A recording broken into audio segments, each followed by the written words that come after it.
est-ce que je suis le seul à trouver qu'il fasse extrêmement chaud?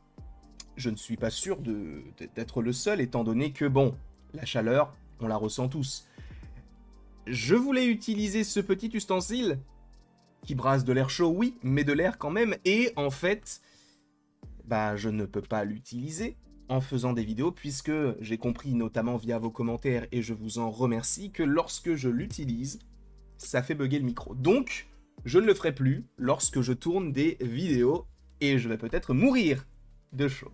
En tout cas, sachez que je suis extrêmement content de vous retrouver pour parler de Marvel, et notamment d'un petit bonhomme du nom de James Gunn. Vous le savez, c'est le seul réalisateur avec John Watts qui a réalisé une trilogie entière du côté du MCU, puisqu'il a réalisé Les Gardiens volume 1, 2 et 3. C'est plutôt intéressant quand tu sais que c'est l'une, voire la meilleure trilogie du MCU actuellement, en tout cas pour ma part. Peut-être que vous ne serez pas du tout d'accord, et auquel cas je le comprendrai, mais je pense quand même que c'est la meilleure trilogie, parce que lorsque tu vois Iron Man, Thor ou encore Captain America, il y a toujours un film où tu te dis ouais, là on va dire qu'on pourrait se dire ça sur le 2, et encore c'est très léger, parce que le 2 est meilleur que beaucoup de films du MCU. Donc pour moi, la trilogie de Gardiens est la meilleure trilogie du MCU. Mais on n'est pas là pour parler des Gardiens, on est là pour parler d'Infinity War. Parce que oui, sachez que cet homme-là est à la genèse d'un concept qui a été utilisé aussi dans Infinity War.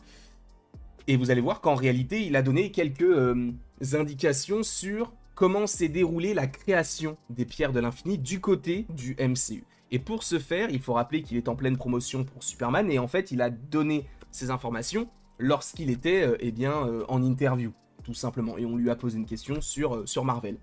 Et en fait, là où c'est hyper intéressant, c'est que il nous fait comprendre qu'à l'époque de Thor, le monde des ténèbres, ou en tout cas de la conception de Thor, le monde des ténèbres, et des Gardiens de la Galaxie, l'idée des Pierres de l'Infini commençait à arriver.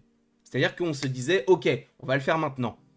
Parce que vous le savez, notamment du côté de Thor, le monde des ténèbres, on a l'éther, donc la pierre de la réalité, si je ne dis pas de bêtises. Et de l'autre côté, donc dans les Gardiens, on a la pierre du pouvoir. Mais tu vas me dire, oui, et en plus de ça, du côté d'Avengers, on a le Tesseract et on a le sceptre de Loki, qui sont respectivement la pierre de l'espace et la pierre de l'esprit. On peut se poser évidemment des questions par rapport à ça. Est-ce que à l'époque, c'était vraiment envisagé comme étant la pierre de l'espace pour le Tesseract, sachant que la première fois qu'on le voit, c'est dans Iron Man 2. Est-ce qu'à l'époque, ils avaient prévu de le faire de cette manière-là? Je n'en sais rien, mais en réalité, je pense que ça a toujours été évoqué. Je pense. De se dire qu'à un moment donné, on utiliserait les pierres de l'infini, parce que le Tesseract et la pierre de l'espace sont deux entités bien distinctes du côté des comics. Le Tesseract, dans les comics, n'est pas la pierre de l'espace. Donc, ils ont essayé de modifier un petit peu tout ça. Et justement, là où je me dis qu'ils ont toujours pensé aux pierres de l'infini, c'est que, en gros, dans le film, on t'explique que quelqu'un a missionné le personnage donc de Loki afin de récupérer le Tesseract. Et on comprend à la fin que c'est Thanos. Quand tu comprends le personnage de Thanos, quand tu sais qui il est réellement, tu sais que lui, il cherche les pierres de l'infini. Donc tu sais que le Tesseract pourrait en être une, et supposément la pierre de l'espace, notamment par rapport au fait que ça fasse des portails. Voilà. Donc, on suppose que ça a bel et bien un lien avec ça. Donc à l'époque, je pense qu'ils ont toujours imaginé le fait d'avoir les pierres de l'infini. En revanche, est-ce qu'ils ont toujours eu l'idée de mettre le sceptre de Loki qui soit donc la pierre de l'esprit?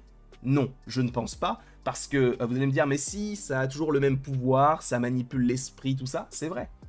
On l'a vu avec Hawkeye, on l'a vu du côté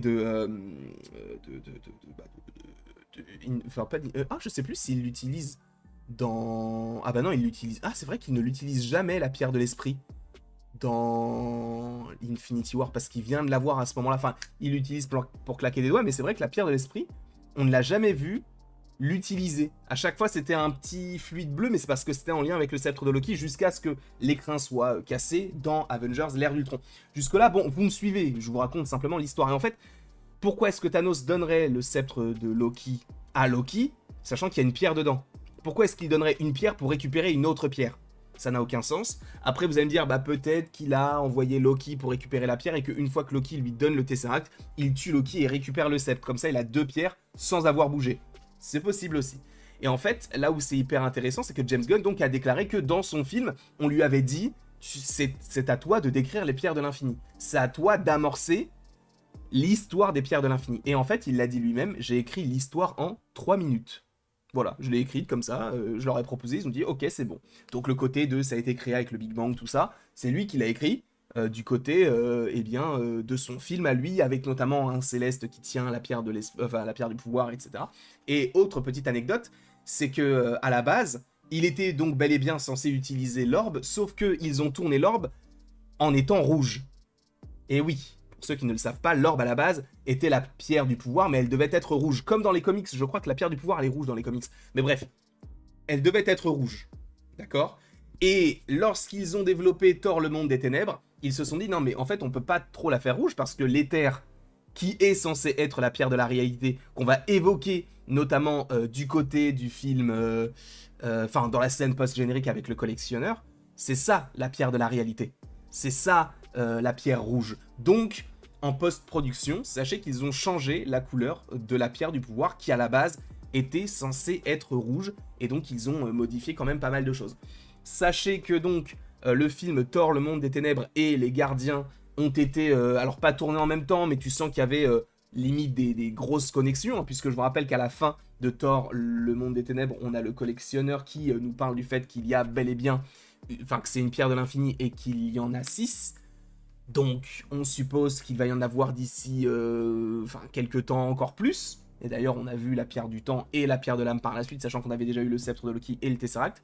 Et par ailleurs, on a vu la pierre du pouvoir. Mais donc oui, à la base, la pierre du pouvoir était censée être la pierre rouge.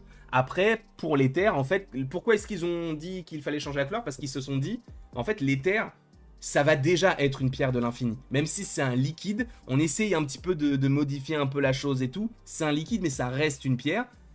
Et elle est rouge. Donc on peut pas faire en sorte que là, on ait une pierre de l'infini qui soit rouge. Ça veut dire que les deux pierres vont être de la même couleur. Ça n'a aucun sens, on est bien d'accord. Et donc, ils ont fini par la mettre violette, parce que la couleur violette n'était pas encore utilisée du côté du MCU. Même s'ils auraient pu utiliser le orange ou le vert ou même le jaune. En vrai, ils auraient pu le faire, puisque le sceptre de Loki, on ne savait pas encore ce qu'il y avait à l'intérieur. Et c'est que 1 an après ce film-là, donc dans Avengers l'ère du Tron, qu'on a découvert cet écrin-là. Là, pour le coup, ils avaient bien joué leur truc parce que même si ce n'était pas forcément totalement prévu à la base, ils ont bien redéfini les règles des pierres de l'infini. Et donc, c'est grâce à James Gunn, notamment, qu'on a eu Infinity War. Alors, c'est pas grâce à lui qu'on l'a eu, mais c'est grâce à lui qu'on a eu des concepts qui ont été utilisés, et ce, de manière assez importante, du côté d'Avengers Infinity War. D'ailleurs, je crois même que James Gunn doit être producteur sur Infinity War. Je crois qu'il a travaillé sur le film. Après, voilà, je ne sais pas ce que vous en pensez.